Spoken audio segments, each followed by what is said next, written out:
Viewers আসসালামু আলাইকুম। 5ই August গণ অভ্যুত্থানের পরে এই প্রথম পদ্মা সেতুতে আসলাম। 5ই আগস্টের পরে পদ্মা সেতুর এই টোল প্লাজায় কিছু দুর্বৃত্ত নাকি ভাঙচুর করেছে শুনেছি।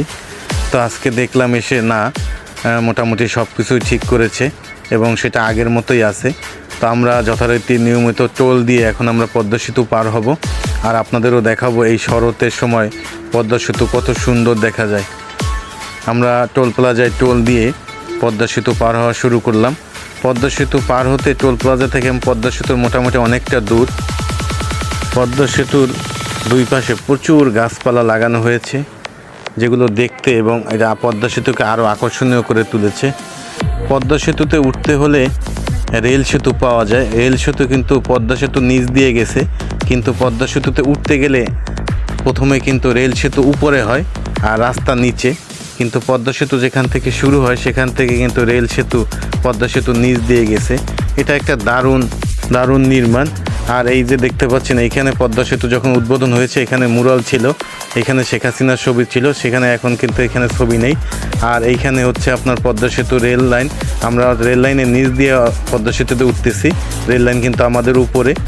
আর আমরা যেটা দিয়ে যাচ্ছি এটা হচ্ছে ঢাকার, এখান থেকে ঢাকার বাইরে যায়, আর অপর প্রান্ত থেকে ঢাকার মধ্যে ঢুকে। দুইটা রাস্তার মধ্যে কিন্তু অনেকটা ফাঁকা জায়গা, এবং সেই ফাঁকা জায়গা থেকেই কিন্তু রেল লাইন কিন্তু পদ্মা সেতুর নিচ দিয়ে চলে গেছে। পদ্মা সেতুর আসলে এক এক সময় এক এক রূপ, রাতের বেলা একরকম দেখতে এবং দিনের বেলা কিন্তু দেখতে আরেক রকম।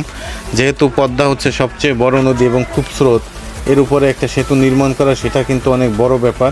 কিন্তু যেহেতু পদ্মা সেতু হয়ে গেছে, এই পদ্মা সেতুর অভাবে আমরা দক্ষিণাঞ্চলের মানুষ কিন্তু অনেক কষ্ট করেছি, যেটা কিন্তু বলার বাইরে। এমনও আছে এখন আমরা পদ্মা সেতু পার হই 5 মিনিট 7 মিনিটের মধ্যে। এই পদ্মা সেতু পার হতে আমাদের 5 ঘন্টা 7 ঘন্টা লেগে গেছে, এমনকি সারা রাতও কেটে গেছে। এখন শরৎকাল, তাই পদ্মা সেতুর আশেপাশে সব জায়গায় কিন্তু কাশফুলে ভরে গেছে। আর পদ্মা নদীর মাঝখানে বিভিন্ন জায়গায় কিন্তু আপনার চর পড়েছে, সেই চরে কিন্তু আপনার কাশফুল কিন্তু অনেক সুন্দরভাবে ফুটে উঠেছে। আপনারা যদি দেখতেই পাচ্ছেন পদ্মা সেতুর নিচে মনে হচ্ছে যেন নদীর মাঝখানে। নদী এমনিই সাদা, কিন্তু এই কাশফুলগুলো সাদা, আরও বেশি সাদা, তার উপরে সাদা মেঘ এই পরিবেশটাকে আরও চমৎকার করে তুলেছে। কখনো রোদ উঠতেছে, আবার কখনো মেঘ হচ্ছে, কখনো আবার বৃষ্টিও নামবে, এরকম একটা অবস্থা কিন্তু আসলে তৈরি হয়েছে। আমরা পদ্মা সেতুর উপর দিয়ে যখন যাচ্ছি মনে হচ্ছে যেন মেঘের উপর থেকে ভেসে চলেছি। আমরা যে রাস্তা দিয়ে যাচ্ছি সেটা মনেই হচ্ছে না, মনে হচ্ছে দুই প্রান্তে পানি আর মেঘগুলো আমাদের কাছে চলে আসতেছে। এক একটা মেঘ এক এক সময় কিন্তু আসতেছে কাছে। চারদিকে মেঘ এবং রোদের খেলা কিন্তু অলরেডি চলতেছে, আর আমাদের গাড়ি কিন্তু সামনের দিকে আস্তে আস্তে করে এগিয়ে যাচ্ছে। অন্যান্য সেতুর থেকেও পদ্মা সেতুর প্রশস্ততা অনেক বেশি, যার কারণে কিন্তু গাড়িগুলো আপনার তার নিজেদের মতো করে নিজের ইচ্ছে মতো আসলে এক একটা গাড়ি এক এক দিকে চলে যাচ্ছে। কোনো জ্যাম বাঁধার কোনো সম্ভাবনাই কিন্তু নেই। শুধু এখন না, ভবিষ্যতেও আসলে এরকম জ্যাম বাঁধার সম্ভাবনা কিন্তু এই পদ্মা সেতুতে হবে না বলে আমরা বিশ্বাস করি বা আমাদের মনে হয়। এই যে দেখতেই পাচ্ছেন উপরে মেঘগুলো, আসলে আমরা গাড়ি থেকে ভিডিওটা করেছি তাই দেখতে এত সুন্দর, কিন্তু ড্রোন ভিডিও করলে এটা যে কত সুন্দর দেখা যাবে সেটা কিন্তু কল্পনার বাইরে। অনেকে হয়তো ড্রোন ভিডিও করেছে, কিন্তু গাড়ির সামনে থেকে এইভাবে হয়তো অনেকেই ভিডিও করে নাই, আর আপনারা এইভাবে হয়তো অনেকে পদ্মা সেতু এভাবে দেখেননি।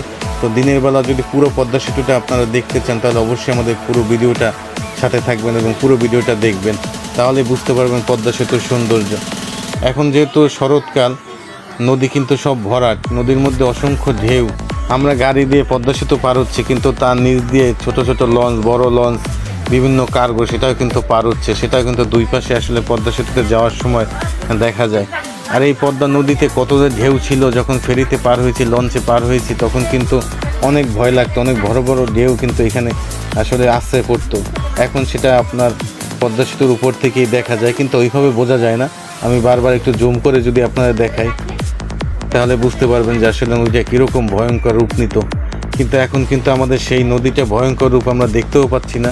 যারা এই প্রজন্মের বা যারা এখন পদ্মা সেতু হওয়ার পরে আসলে এই রাস্তায় চলাচল করে, তারা কিন্তু সেই অভিজ্ঞতাটা বা সেই কষ্টটা কিন্তু তারা বুঝবে না।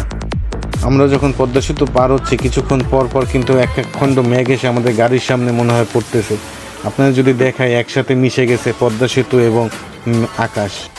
আপনারা যদি ভালো করে আমার এই ভিডিওটা খেয়াল করেন মনে হয় যেন আমরা গাড়ি চালিয়ে মেঘের মধ্যে ঢুকে যাবে, এরকম একটা অবস্থা হয়ে গেছে। কারণ এখন যেহেতু শরৎকাল, তাই মেঘগুলো সব কাছ থেকে আসে এবং কাছেই আসে, তার মধ্যে কিন্তু রোদ থাকে। যখন রোদ ওঠে তখন কিন্তু পদ্মা সেতুর রাস্তাটা ঝলমল করে ওঠে, মনে হচ্ছে যেন রাস্তার উপরেই পানি, আমরা সেই পানির উপর দিয়ে গাড়ি চালিয়ে যাচ্ছি। আবার যখন মেঘলা হয় তখন কিন্তু মনে হচ্ছে যে আমরা চারদিকটা কেমন যেন অন্ধকার হয়ে যাচ্ছে। অনেকটা পথ কিন্তু দেখা চোখের পলকে আসলে পার হয়ে যায়। এখনও যারা পদ্মা সেতু পার হয় আসলে সবাই নজর থাকে এই সেতুর উপরে, কারণ যতই দেখি এটা কিন্তু আসলে দেখা শেষ হয় না।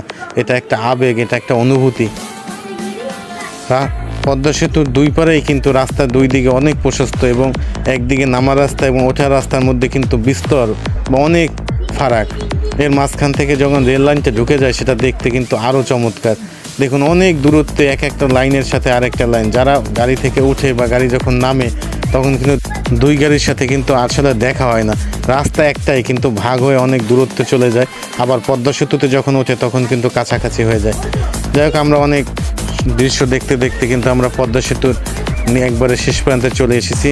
এখন এই যে দেখতেই পাচ্ছেন আরেকটা মুরাল, এখানেও কিন্তু বঙ্গবন্ধু এবং শেখ হাসিনার ছবি ছিল, কিন্তু এখন কিন্তু সেটা নেই। তারপরেও কিন্তু আসলে সেই পদ্মা সেতু আগের মতোই রয়ে গেছে।